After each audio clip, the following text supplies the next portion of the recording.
নামাজ সালাম ফিরাইতে দেরি, উঠা দৌড়াইতে দেরি করে না। আল্লাহর রসুল ডাইকা দাঁড় করাইছেন, সালাম ফিরাইতে দেরি, দৌড়াইতে দেরি করো না। কারণটা কি? নামাজের পরে দোয়া আছে, তসবিহ আছে, তাহলিল আছে। আমি কথা বলি, তুমি শোনো না। চোখের পানি ছেড়া দিয়া বলতেছে, ইয়া রাসূলুল্লাহ, দুইজনের এক কাপড়। দেখেন দিলে লাগে কিনা। দুইজনের কয় কাপড়? এক কাপড় দুইজনের।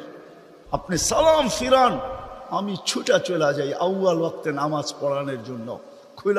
খুলা দেই, নামাজ পড়ে ওই ঘরের সুখ দেখাইতেছি। সুখ, স্ত্রী স্বামীর গাল ধরা চিমটি কেটে বলতেছে, আমি জান্নাতি। বলছে, তুমি কি করে জান্নাতি? বলছে, কেন? সবরের জীবন চলতেছে, সবরের বদলা জান্নাত। কোনদিন তোমার কাছে চাহিদা তো দূরের কথা, নিজের মনের কাছেও করি নাই। অভিযোগ তো তোমার কাছে দূরের কথা, অন্যের কাছে দূরের কথা, মনে মনেও কোনোদিন অভিযোগ করি নাই যে আরেকটা কাপড় আনে না কেন।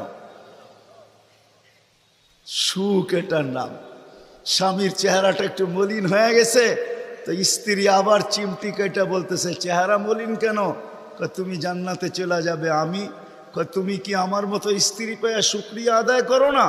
তো হাসতেছে, বলতেছে, পাগলি, একবার ডেলি 100বার। তাইলে শুকুরের বদলাও জান্নাত। দুজনে জান্নাতে যে ফুর্তি করবে।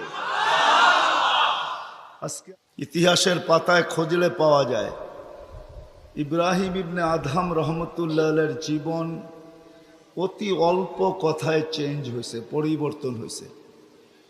উনিও কিন্তু রাজা ছিলেন, বলখ নামী এলাকার বাদশাহ ছিলেন, যেটা এখন ইরাকের অন্তর্ভুক্ত। ঐতিহাসিক নাম যদিও বলখ, বর্তমানে ওই নামে তার নাম নাই বিদায়, চিনতে অনেক কষ্ট হয়। তো উনি অনেক কথায় ওনার জীবন চেঞ্জ হয় নাই, অল্প কথায় জীবন চেঞ্জ। রাত্রে ঘুমন্ত ছিলেন, ছাদের উপরে কারো চলার আওয়াজ ওনার ঘুম ভেঙে ফেলছেন। প্রহরীকে বলছেন, এই গভীর রাত্রে আমার ছাদে কার পদচারণ এত জোরে জোরে হাঁটে যে ঘুমই ভেঙে গেল। যা দেখে বাস্তবিকই কেউ হাঁটতেছে, ধরা নিয়ে আসছে, ডাইকা নিয়ে।